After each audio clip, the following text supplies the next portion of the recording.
الفاتحة. أعوذ بالله من الشيطان الرجيم. بسم الله الرحمن الرحيم. الحمد لله رب العالمين الرحمن الرحيم مالك يوم الدين. إياك نعبد وإياك نستعين. اهدنا الصراط المستقيم صراط الذين أنعمت عليهم غير المغضوب عليهم ولا الضالين آمين. السلام عليكم ورحمة الله وبركاته. الحمد لله والصلاة والسلام على رسول الله سيدنا محمد بن عبد الله وعلى آله وصحبه ومن والاه. أشهد ونشهد أن لا إله إلا الله وأشهد أن محمدا عبده ورسوله. اللهم فصل وسلم على سيدنا محمد عبدك ورسولك النبي الأمي وعلى آله وصحبه وبارك وسلم. ثم أقول رب اشرح لي صدري ويسر لي أمري واحلل عقدة من لساني يفقه قولي أما بعد. قال الله سبحانه وتعالى في تنزيله: لقد كان لكم في رسول الله أسوة حسنة. صدق الله العظيم. ربي أدخلني مدخل صدق وأخرجني مخرج صدق واجعلني من لدنك سلطانا نصيرا. إلهي أنت مقصودي ورضاك مطلوبي فأعطني محبتك ومغفرتك يا أرحم الراحمين. Alhamdulillah, pertama-tamanya kita merafakkan kesyukuran kehadirat Allah Subhanahu wa Ta'ala, yang mana dengan limpah kurnianya, dengan rahmatnya, alhamdulillah, pada malam ni kita masih lagi dapat bersama-sama di dalam rumah Allah Subhanahu wa Ta'ala ini. Mudah-mudahan segala kerja buat kebaikan kita ianya akan diterima pada sisi Allah Subhanahu wa Ta'ala. Allahumma amin. Tuan-tuan dan puan dirahmati Allah sekalian, kita sambung lagi pembacaan kitab Adab Sulukil Murid yang dikarang oleh Al-Imam Al-Habib Abdullah bin Alawi Al-Haddad rahimahullahu ta'ala. Dan kita masih lagi membicarakan soal berkenaan dengan penjagaan anggota tubuh badan daripada maksiat kepada Allah. Maka dia kata, Bismillahirrahmanirrahim. Qala muallif rahimahullahu ta'ala: wa nafa'ana bi'ulumihi fid daraini amin. Dia kata wal yubaligh fi hifdzil lisan. Dia kata dan hendaklah seseorang itu benar-benar fi hifdzil lisan. Dia kena jaga dia punya lisan dia sebaik-baik yang mungkin. Tuan-tuan, pernah ditanya kepada Nabi sallallahu alaihi wasallam, ya Rasulullah, ayyu amalin udkhila al-jannata. Ditanya pada Nabi, ya Rasulullah, apa dia amalan yang membolehkan seseorang itu dimasukkan ke dalam syurga Allah Subhanahu wa Ta'ala? Lalu Nabi SAW kata, taqwallah. Itu yang pertama, dia bertakwa kepada Allah Ta'ala. Dan yang keduanya adalah husnul khuluq. Dia berakhlak baik, kata Nabi. Tuan-tuan, ni dua perkara yang bila dilakukan oleh manusia, maka dia akan dimasukkan ke dalam syurga Allah Subhanahu wa ta'ala. Pertama adalah taqwa Allah, dia bertakwa pada Allah. Tuan-tuan, dia kena bertakwa dengan Allah Ta'ala, iaitulah pada setiap tempat dan juga pada setiap masa. Kerana tu dalam hadis yang lain kata Nabi SAW, ittaqillah haitsuma kunta, kata Nabi. Bertakwalah kepada Allah Subhanahu wa ta'ala di mana-mana pun juga kamu berada. Dan tuan, maknanya ke mana-mana pun kita pi, sama ada kita pi jauh ataupun dekat, dan tuan, keadaan kita dalam keadaan bertakwa pada Allah. Dan tak ada lagi dah kedudukan yang paling mulia melainkan kedudukan takwa kepada Allah. Perkara ni disebut oleh Allah Subhanahu wa ta'ala, inna akramakum indallahi atqakum. Sesungguhnya yang paling mulia daripada kalangan kamu. Tuan-tuan, ayat ni disebut secara umum. Sesungguhnya yang paling mulia daripada kalangan kamu, tak kira sama ada dia orang besar ataupun orang kecil, ataupun dia golongan atasan ataupun dia golongan bawahan, ustaz, orang awam.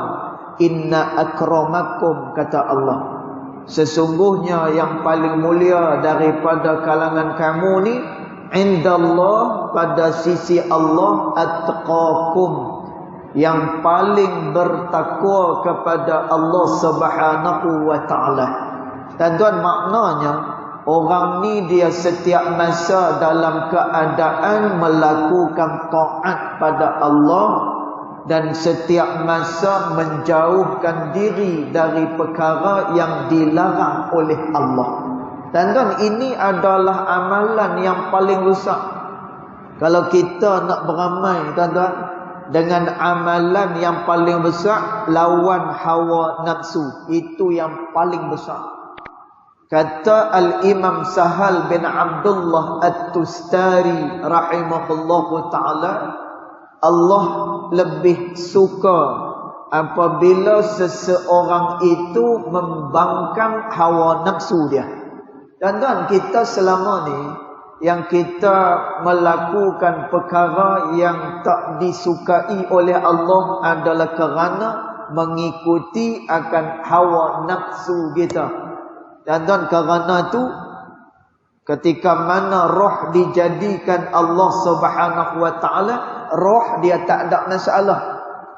Bila Allah Subhanahu wa ta'ala tanya kepada roh, alastu bi rabbikum, bukankah aku ni adalah Tuhan kepada kamu? Dan tuan, lalu roh pun kata, qalu bala syahidna. Semua roh mereka kata, ya Allah, kami bersaksi bahawa engkau adalah Tuhan kepada kami. Dan Nabi itu macam mana roh yang dimasukkan dalam tubuh badan manusia, boleh pula tubuh badan tu melakukan maksiat pada Allah. Maka kata ulama, ini adalah kerana di dalam tubuh badan manusia Allah Subhanahu wa ta'ala bekalkan dengan hawa nafsu. Dan hawa nafsu ni pula kerja dia adalah membawa manusia kepada kemurkaan Allah Subhanahu wa ta'ala. Dan tuan, kerana tu kata Imam Sahal bin Abdullah At-Tustari, dia kata, tak ada lagi dah amalan yang paling besar melainkan apabila seseorang membangkang akan hawa nafsu dia. Dan kerana tu Allah Ta'ala sebut, inna akramakum, sesungguhnya yang paling mulia daripada kalangan kamu ni, atqakum, yang paling bertakwa kepada Allah Subhanahu wa ta'ala. Tuan-tuan, kerana tu Nabi kata, yang banyak dimasukkan dalam syurga Allah taqwa Allah, dia bertakwa, wa husnul khuluq, dan juga adalah berakhlak mulia, kata Nabi SAW. Kemudian Nabi SAW sebut, wa aksarun nas udkhilan nar, dan ramainya manusia yang dimasukkan ke dalam neraka Allah Subhanahu wa taala. Dan Nabi sebut pula, tadi Nabi sebut yang banyak masuk syurga Allah takwa dengan dia, kemudian orang yang akhlaknya baik. Tuan-tuan, kemudian Nabi kata, yang ramai dimasukkan ke dalam neraka Allah Subhanahu wa taala al-fammu, kata Nabi, iaitulah orang yang tidak menjaga mulut dia. Tuan-tuan, maknanya apa? Dia tak menjaga dia punya lisan dia daripada perkara-perkara yang diharamkan oleh Allah Subhanahu wa taala. Tuan, ada satu hadis Nabi SAW. Bila mana seorang sahabat bertanya dengan Nabi SAW, dan dia nak cerita lisan. Kerana tu Nabi SAW pernah pesan. Nabi pegang lidah, kemudian Nabi kata kepada para as-sahabah, Nabi kata jaga hak yang ni, jaga hak yang ni, 3 kali Nabi sebut. Dan tu kerana apa? Walaupun lidah ni dia tak bertulang, tetapi kesannya sangat-sangat besar. Sehingga kata Nabi SAW, satu patah perkataan yang haram keluar daripada mulut seseorang, tuan-tuan, ini akan menyebabkan dia dimasukkan ke dalam neraka Allah selama lebih kurang 70 tahun. Tuan-tuan, satu perkataan yang haram. Maknanya apa? Mungkin dia berbohong, mungkin juga dia mengumpat kepada orang. Tuan-tuan, keluar perkataan-perkataan tu 70 tahun dia di dalam neraka Allah Subhanahu wa taala. Maka Nabi SAW kata pada pertanyaan sahabat ni. Sahabat ni tanya, ya Rasulullah, ada satu orang ni. Sahabat tanya, ya Rasulullah, ada orang ni, dia jaga amalan dia, kemudian dia kuat melaksanakan sembahyang pada waktu malam. Tetapi cuma satu, jirannya tidak aman daripada lidah dia. Tuan-tuan, maknanya apa? Dia ni orang ibadat. Tuan-tuan, dia ni adalah orang yang sering mendirikan sembahyang. Tuan-tuan, ni bukan orang calang-calang ni. Tuan-tuan, kalau sembahyang ni, kata Allah Subhanahu wa taala di dalam hadis qudsi, kata Allah Subhanahu wa taala, inni ma'akum ma dumtum fis salah, kata Allah, aku bersama-sama dengan kamu selama mana kamu mendirikan sembahyang, kata Allah. Tuan-tuan, masya-Allah, kelebihan sembahyang ni besar. Kelebihan dia apa dia? Selama orang tu mendirikan sembahyang, Allah Ta'ala kata, inni ma'akum, aku ni berserta dengan kamu, kata Allah. Tuan-tuan, kalau dah Allah berserta dengan kita, tak perlu lagi dah kepada kelebihan-kelebihan hak yang lain. Bila mana Allah Ta'ala itu berserta dengan orang ni, tuan-tuan, jadi Allah Ta'ala kata, inni ma'akum ma dumtum fis salah, aku bersama-sama dengan kamu selama mana kamu mendirikan sembahyang, kata Nabi, kata Allah Subhanahu wa taala. Maaf, dalam hadis qudsi. Dan tuan, kerana tu pernah satu orang dia jumpa dengan Nabi SAW, lalu dia pun bertanya berkenaan dengan masalah dia kepada Nabi SAW. Dan ni nak cerita sembahyang dulu ni. Nak cerita orang ni kuat sembahyang. Kemudian dia buat pula amal-amal soleh yang lain, tapi tak jaga mulut dia. Ada kita cerita dulu kelebihan orang sembahyang ni. Tuan, tadi kita sebut orang yang bila mana dia sembahyang, maka Allah Subhanahu wa taala akan senantiasa bersama-sama dengan dia. Dan maknanya apa? Allah Taala berserta dengan dia. Jadi satu hari ada orang jumpa dengan Nabi SAW. Dan dia mengadu pada Rasulullah, "Ya Rasulullah, aku ni ada masalah." Dan orang ni ada masalah. Dan bila orang ni ada masalah, sepatutnya kita selesaikan masalah orang tersebut. Dan tuan, bila orang ni tanya dengan Nabi SAW, "Ya Rasulullah, saya ni ada masalah, macam mana saya nak selesaikan masalah saya?" Dan tuan, Nabi tunjukkan satu petunjuk. Nabi kata, "Salli rak'ataini thumma sil." Kamu dirikan sembahyang 2 rakaat, kemudian daripada tu minta apa-apa dengan Allah Subhanahu wa taala. Dan tuan, pasal apa yang Nabi suruh orang yang ada masalah ni buat solat sunat 2 rakaat, lepas itu berdoa kepada Allah Subhanahu wa taala. Dan tuan, kerana kedudukan orang yang sembahyang ni besar dan istimewa. Istimewa dia lagu mana? Dia berserta dengan Allah Ta'ala. Bahkan Nabi SAW kata, "Iza qama al-'abdu lis-salah." Bila mana seseorang berdiri kerana nak mendirikan sembahyang, fa aqbalallahu biwajhihi, Allah akan mendekatkan rahmatnya kepada orang yang sedang sembahyang. Dan masya-Allah, maknanya orang yang sembahyang ni adalah orang yang dekat dengan rahmat Allah Subhanahu wa taala. Maka sahabat tanya, "Ya Rasulullah, kawan kita ni dia kuat sembahyang, kemudian dia banyak melakukan amal-amal saleh, tetapi ya Rasulullah, dia tak jaga mulut dia, dan jiran dia selalu rasa tidak aman daripada mulut dia. Bagaimana keadaan orang yang macam ni?" Dan apa jawab Nabi SAW? "Huwa finnar."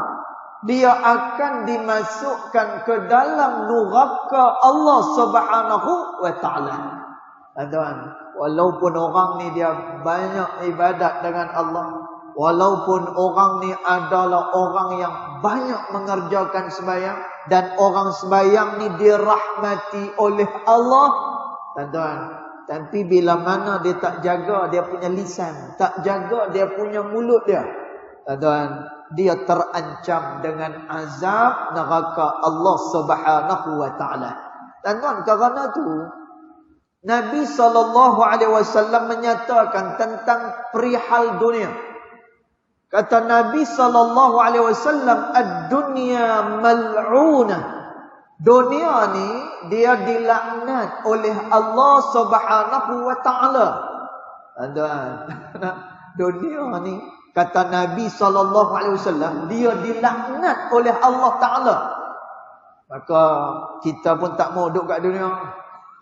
Tuan-tuan, kita pun buanglah dunia. Tuan-tuan, kita nak beramal dengan Quran, kita nak beramal dengan hadis Nabi SAW, kita tak boleh mengambil literal daripada ayat Quran ataupun hadis Nabi SAW. Dan kerana tu kata Imam Sufyan Ats-Tsauri rahimahullahu ta'ala, hadis adalah padang yang menyesatkan manusia. Tuan-tuan, jangan buat main-main. Hadis dia adalah padang yang boleh menyesatkan manusia. Tuan-tuan, makna apa? Kalau dia tak baca macam mana huraian para alim ulama terhadap sesuatu hadis, ataupun ayat-ayat Al-Quran menyebabkan dia salah di dalam beramal kepada Allah Subhanahu wa taala. Tuan-tuan, jadi dunia yang dilaknat ni bukan ni dunia ni senantiasa dilaknat, bukan macam tu. Tuan-tuan, dunia dilaknat ada bahagian-bahagian yang dilaknat oleh Allah taala. Bahagian dunia yang dilaknat oleh Allah apa dia? Kelalaian, maksiat dan juga segala perkara-perkara yang Allah Ta'ala murka, yang ni yang berada dalam dunia ni, perkara-perkara ni dia dilaknat oleh Allah Ta'ala. Lalu kata Nabi SAW, bila dunia ni dia dilaknat oleh Allah Subhanahu wa Ta'ala, siapa dia yang terbaik yang Allah Ta'ala pandang di dalam dunia ni? Tuan-tuan, jawab Nabi SAW, yang terbaik atas dunia ni, yang pertama sekali adalah zikrullah. Mereka berzikir kepada Allah Subhanahu wa Ta'ala. Ini adalah hak yang terbaik. Tuan-tuan, mulut dia senantiasa bercakap benda-benda hak elok. Tuan-tuan, mulut dia basah dengan menyebut nama Allah Subhanahu wa Ta'ala. Kerana tu Nabi SAW kata, "Man kana yu'minu billahi wal yaumil akhir," kata Nabi. Siapa-siapa yang beriman dengan Allah dan hari akhirat. Tuan-tuan, kalau betul beriman, ni sifat dia. Tuan-tuan, apa sifat dia? Man kana yu'minu billahi wal yaumil akhir. Siapa yang beriman dengan Allah dan juga hari akhirat, falyaqul khairan, hendaklah dia bercakap benda yang baik-baik. Kalau tak ada benda hak yang baik-baik untuk diperkatakan, liyasmut, maka hendaklah kamu diam, kata Nabi SAW. Tuan-tuan, tapi kita payah, kita payah. Kita nak bercakap benda hak yang baik senantiasa ni payah. Kadang-kadang kita ni ada juga cakap benda-benda hak yang apa ni merapu. Tuan-tuan, merapu sikit-sikit tak apalah. Merapu sikit-sikit tak apalah. Jangan orang kata merapu tu sampai kepada peringkat ribah, mengumpat orang. Sampai merapu kepada peringkat lidah ni menghina kepada orang. Menyebut akan kelemahan, keaiban yang ada pada sisi orang. Dan kalaulah dia tak jaga macam tu, maka dia tak tergolong dalam golongan orang-orang yang beriman kepada Allah Subhanahu wa Ta'ala. Dan kerana tu, kalau kita tengok akhlak Nabi SAW pada waktu malam. Tuan-tuan, ni nak cerita akhlak Nabi pada waktu malam. Disebut oleh Al-Imam Al-Ghazali rahimahullahu ta'ala dalam kitabnya Bidayatul Hidayah. Tuan-tuan, Nabi SAW kalau lepas daripada waktu Isya ni, tuan-tuan, kita lepas Isya dah apa? Tak ada apa. Tuan-tuan, kita ni tak ada buat kerja apa lepas daripada Isya. Biasanya orang dah habis kerja dah. Tuan-tuan, Nabi SAW tunjuk kat kita, lepas daripada waktu Isya, Nabi buat apa? Tuan-tuan, lepas waktu Isya, Nabi dah tak buat apa-apa. Nabi terus tidur. Nabi lena terus.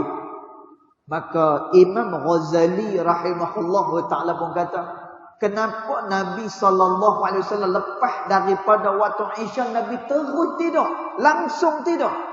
Kerana dua perkara. Yang pertama, kerana tak mau membuang masa sembang-sembang perkara-perkara yang sia-sia. Ini yang pertama. Dan yang keduanya, tidur awal ni tujuannya adalah kerana nak bangkit pada tengah malam sat lagi untuk bermunajat kepada Allah Subhanahu wa Ta'ala. Tuan-tuan, kerana tu Nabi lepas daripada waktu Isya, Nabi tak ada buat apa-apa dah. Nabi lena terus. Tuan-tuan, kita kalau nak ikut akhlak Nabi macam tu, kita mungkin payah kan?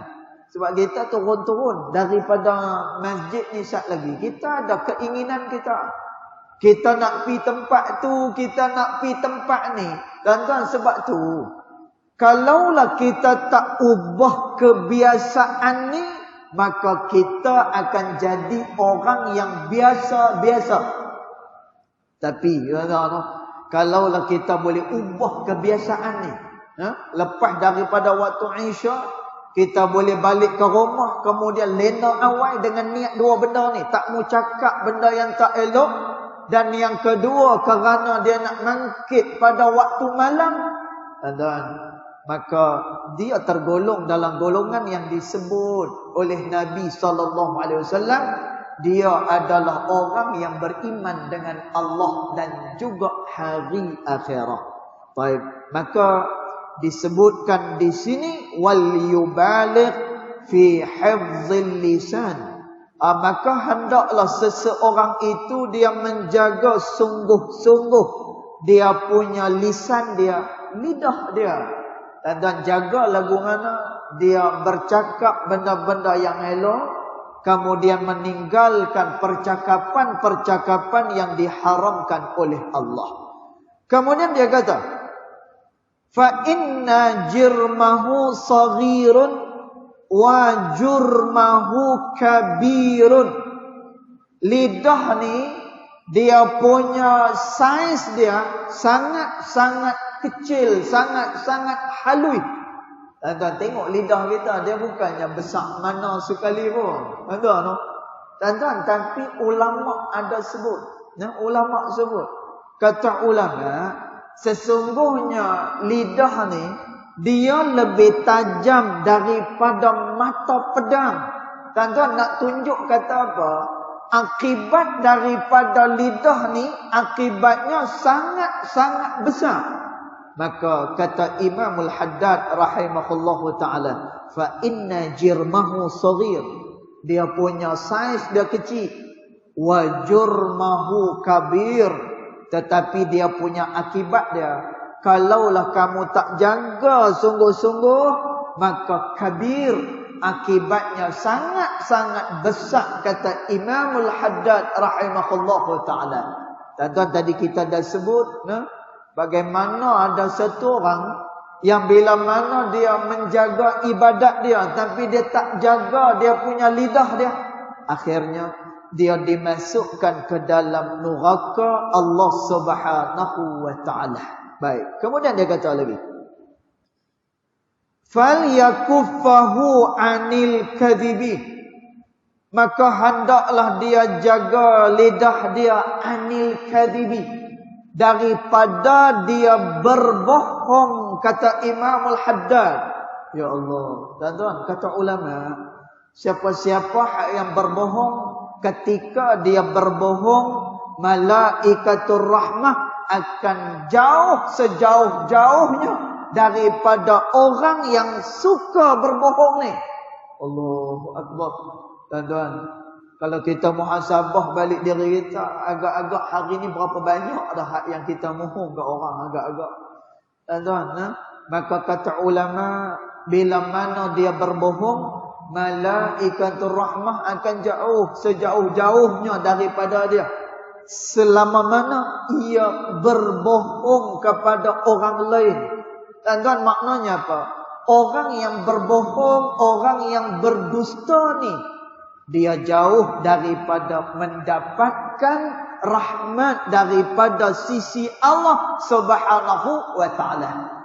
Tuan-tuan, nak cerita ni kebaikan orang yang bercakap benar. Tapi itulah, tuan-tuan, dalam pepatah Arab ada menyatakan, qulil haq walau kana murran. Bercakaplah kamu dengan perkataan yang benar sekalipun ianya pahit. Tuan-tuan, ya, kadang-kadang ada benda pahit kita nak habaq. Tuan-tuan, kadang-kadang ada perkara berat yang kita nak habaq dengan dia. Contoh orang nak jual barang, contoh nak jual jam lah misalnya. Tuan-tuan, kawan ni dia nak pakai duit. Contohlah. Dia nak pakai duit, dia pun jual jam dia pun boleh tahan lah, harganya pun boleh tahan, jenis elok. Tuan-tuan, tapi ada sikit-sikit kelemahan pada jam ni. Mungkin dia punya enjin dia dah tak berapa elok lah, pakai boleh. Tuan-tuan, kawan nak pakai duit tak ada. Tuan-tuan, dia pun jual. Orang tanya, ni jam ni nak jual ni agak-agak elok lah. Oi, dia kata elok. Jam ni elok, tak ada masalah. Tak ada masalah apa? Dia punya rang ni semua elok lah. Elok dia kata. No? Elok. Dia maksudkan elok tu apa dia boleh pakai. Tapi dia tak habaq hak yang dalam-dalam tu. Dia tak habaq secara detail tu. Tuan-tuan, maka disebutkan qulil haq walau kana murran, bercakaplah benar walaupun perkara tu pahit. Tuan-tuan, kita kena yakin dengan rahmat daripada Allah Subhanahu wa taala. Orang yang melaksanakan apa yang diperintahkan oleh Allah, dia selalu didatangi dengan kebaikan. Pasal apa? Kerana Allah Ta'ala yang mengkehendaki macam tu. Tuan-tuan, satu hari tadi kita cerita Al-Imam Al-Ghazali rahimahullahu ta'ala, masa dia dah tamat pengajian. Tuan-tuan, dia dah tamat pengajian, dia pun baliklah. Tuan-tuan, dia pun balik. Daripada dia tamat pengajian, dia balik. Tuan-tuan, dia balik ini, maka banyak kitab-kitab yang dia bawa. Imam Ghazali. Kemudian adalah sikit-sikit duit yang dibekalkan oleh ibu dia. Tuan-tuan, Imam Ghazali ni selalu dipesan oleh mak dia, kamu jangan berbohong walau apa pun juga yang terjadi kepada kamu. Jaga lidah kamu daripada berbohong dengan manusia. Tuan-tuan, maka Imam Ghazali pegang pesan mak dia ni. Dalam perjalanan adanya apa? Adanya lanun di tengah jalan. Tuan-tuan, ada perompak di tengah jalan. Tuan-tuan, perompak ni pun tanya dengan setiap rombongan ni. Imam Ghazali pada masa tu dia mengikuti satu rombongan nak balik semula ke kampung dia. Tuan-tuan, maka perompak ditanya seorang-seorang, duit dekat mana apa semua sekali ni. Maka ditanya kepada Imam Ghazali rahimahullahu ta'ala, kamu budak, dekat mana kamu simpan duit? Tuan-tuan, Imam Ghazali ni dia pegang kata mak dia tadi ni. Tuan-tuan, maka dia pun tunjuk, duit ada kat dalam lengan baju ni, sikit lagi ada dalam songkok, sikit lagi ada dalam poket, sikit lagi ada aku bubuh kat dalam uncang ni pun ada duit. Dan Imam Ghazali kata apa? Kalau kamu nak ambil duit ni, ambil lah. Cuma satu je, kitab-kitab aku jangan kamu ambil, kerana aku masih lagi memerlukan dia. Duit ni ambil lah. Dan kerana benarnya percakapan Imam Ghazali rahimahullahu ta'ala ni, dan kerana dia bercakap benar, akhirnya perompak ni, tuan-tuan, orang-orang yang jadi lanun ni, tuan-tuan, semuanya menjadi anak murid kepada Al-Imam Al-Ghazali rahimahullahu ta'ala. Tuan-tuan, maknanya apa? Kerana dengan kebaikan yang dilakukan, maka Allah Subhanahu wa ta'ala telah membukakan rahmatnya kepada orang-orang ni, dan juga dibukanya pintu-pintu kebaikan. Tuan-tuan, maka kerana tu, orang yang bila mana dia melakukan apa yang disuruh oleh Allah Ta'ala, maka dia akan dapat kebaikan. Maka dia kata kat sini, فَلْيَكُفَّهُ عَنِ الْكَذِبِ, maka hendaklah dia tahan lidahnya daripada dia berbohong. Jangan berbohong. Tuan-tuan, bila mana dia berbohong, malaikatur rahmah, dia akan jauh sejauh-jauhnya daripada orang tersebut. Tuan-tuan, cuma dalam bab bohong ni, ada disebutkan oleh ulama, ada bohong yang dibenarkan. Tuan-tuan, lagu mana bohong yang dibenarkan ni? Yang pertama, helah di dalam peperangan. Helah dalam peperangan. Hak ni dibenarkan sama sekali. Tuan-tuan, pernah dalam satu peperangan, tapi saya lupa perang apa. Nabi SAW ni dia melakukan muslihat. Tuan-tuan, muslihat lagu mana? Ada satu peperangan yang mana peperangan tu dia berlangsung sampai 2-3 hari. Tuan-tuan, Nabi punya strategi hari ni orang ni dia ditugaskan berada di posisi kanan. Dan orang ni pula berada pada posisi yang sebelah kiri. Orang ni berada pada posisi belah tengah. Tuan-tuan, pada hari esok posisi-posisi ni dia akan berubah. Posisi kanan orang yang tengah, orang tengah pi kiri, yang kiri ni pi tengah. Tuan-tuan, dia berubah-ubah macam tu. Sehinggalah pihak musuh dia kata apa? Dia kata kita kena berunduk kerana depa ni jumlah tentera orang Islam ni ramai. Padahal orang yang sama, orang yang tu juga. Cuma helah yang dilakukan oleh Nabi SAW. Tuan-tuan, kerana tu bagi orang yang pi berperang ni, kalaulah rambut dia putih, pada masa tu dia boleh mewarnakan rambut dia. Boleh, harus hukum dia. Tuan-tuan, pasal apa dia dibolehkan untuk mewarnakan rambut dalam perang ni? Tuan-tuan, kalau pihak musuh tengok yang pi berperang ni, no, semuanya rambut dah beruban semua dah. Dalam beruban botak tengah pula lagi. Dalam beruban botak tengah pula lagi, rambut putih semua. Tuan-tuan, ini akan menyebabkan apa?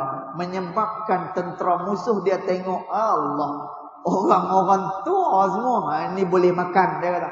Tuan-tuan, kerana tu dalam perang boleh diwarnakan rambut tu pasal apa? Helah. Nak kata yang pi berperang ni walaupun orang tua, tuan-tuan, tapi depa tu nampak muda, nak bagi gerun kepada pihak musuh. Tuan-tuan, maka dia diperbolehkan helah yang macam tu. Tuan-tuan, kemudian yang satu lagi, dibenarkan untuk seseorang itu dia berbohong bila mana dia nak menyelamatkan ada 2 orang saudara yang sedang bertelagah. Tuan-tuan, kadang-kadang itulah kita ni jadi orang tengah payah juga. Kan? Kita baik dengan semua orang. Kita baik dengan semua orang. Jadi ada kawan ni bergaduh. Tuan-tuan, hak ni mai kat kita, dia pun mai kat kita, dua-dua pihak ni mai kat kita. Tuan-tuan, maka bohong yang lagu mana yang diperbolehkan ni? Mendamaikan antara 2 pihak ni boleh. Tuan-tuan, kawan ni kata, weh, hang ada dengar dia ni kata apa-apa bersego. Tuan-tuan, kita jangan pi bakar pula kawan ni. Dia ada tak kata apa-apa tentang aku? Ada dengar? Ui, macam-macam. Cuma aku tak mau nak habaq. Kata macam tu. Tuan-tuan, makinlah benda tu dia akan jadi lebih rumit lagi, lebih susah lagi. Tuan-tuan, jadi kita nak kata macam mana? Ada tak hang dengar dia kata apa-apa tentang aku? Tuan-tuan, memang dia kata pun. Maka kita kata, tak ada, aku tak dengar apa-apa. Malah dia tu selalu sebut nama hang. Macam tu. Tuan-tuan, jadi bila mana ada 2 pihak yang bertelagah macam tu, bila mana kita nak damaikan mereka dan juga kita berbohong kerana nak damaikan 2 orang ni, tuan-tuan, bohong yang seumpama tu ianya adalah dibenarkan sama sekali. Dibenarkan. Baik, kemudian dia kata lagi, falyakuffahu anil kazibi, maka hendaklah dia tahan dia punya lidah dia daripada berbohong, wal ghibati, dan hendaklah dia tahan lidah dia daripada ghibah, mengumpat kepada orang lain. Allahu akbar. Tuan-tuan, cerita kelemahan orang, kita cerita berkenaan dengan kekurangan satu-satu orang, tuan-tuan, kita berasa seronok. Pasal apa? Kerana itu adalah kekurangan orang lain, tetapi ianya adalah dilarang di dalam Islam kita. Riba maknanya apa? Dia pergi mengumpat pada orang lain. Sehingga kata Nabi SAW, ibarat orang yang riba, yang mengumpat kepada saudara dia, seperti orang yang sedang memakan daging bangkai, kata Nabi SAW. Dan sebahagian riwayat kata, seperti dia sedang memakan daging saudara dia sendiri. Dan ini merupakan satu ancaman yang begitu besar kepada orang yang suka mengumpat kepada orang lain. Dan disebutkan oleh ulama ramai, tuan-tuan, daripada kalangan salaf, ada di antara mereka tu yang suka mengumpat kepada orang lain. Tuan-tuan, ada. Tuan-tuan, ulama cerita. Dia disebutkan dalam kitab-kitab para alim ulama.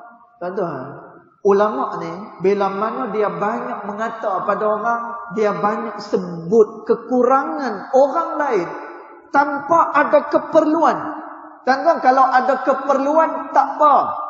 Contoh, ni yang ada keperluan ni. Tuan-tuan, ada contoh, kita berkawan dengan satu orang. Ada kawan kita ni, dia berkawan dengan satu orang. Tuan-tuan, perkara ni disebut di dalam kitab Min Adabin Nubuwah yang dikarang oleh Dr. Umar Hashim Hafizahullah Ta'ala, mantan rektor Universiti Al-Azhar di Mesir. Tuan-tuan, dia sebut, saya ingat lagi, dalam kitab dia Min Adabin Nubuwah. Tuan-tuan, yang dibenarkan untuk kita mengumpat ni waktu bila? Tuan-tuan, ada masa dia. Bukan semuanya tak boleh, ada masa dia. Contoh, kawan kita dia pergi berkawan dengan satu orang yang memang dia ni orang yang tak elok. Dia ni memang orang yang tak elok. Dan kita tahu, kalau siapa yang berkawan dengan dia, akibatnya akan jadi buruk, akan jadi tak elok. Tuan-tuan, kita boleh pergi dekat kawan kita ni, kita kata ni, nak abang sat, kamu kalau berkawan dengan dia tu baik-baik sikit. Dia tu kalau berkawan, dia suka ambil kesempatan kat hang. Dia ni bukan orang yang baik sangat dia ni. Tuan-tuan, tuan-tuan, pada masa tu bolehlah untuk kita ceritakan kekurangan-kekurangan orang tersebut, supaya orang ni dia tidak terkena kejahatan daripada orang tersebut. Maka dia dibenarkan. Tapi kalau saja-saja nak pi buka aib orang, kalau saja-saja nak pi cerita kelemahan orang, tuan-tuan, telah berlaku pada zaman salaf. Orang ni orang berilmu, bila dia banyak ribah kepada orang, akhirnya di akhir hayat dia banyak terlupa daripada ilmu-ilmu yang dia pelajari. Tuan-tuan, bahana daripada ribah mengata kepada orang. Tuan-tuan, bila mana satu orang ni kita kata dekat dia, kita pergi buka aib dia. Kata Nabi SAW, orang yang membuka keaiban saudara dia, maka kata Nabi, keaibannya juga akan dibuka oleh Allah Ta'ala hatta fi manzilih, sehinggalah dalam rumah dia pun keaiban dia akan dibuka oleh Allah Subhanahu wa Ta'ala. Tuan-tuan, kerana tu Imam Hasan Al-Basri rahimahullahu ta'ala dia sebut.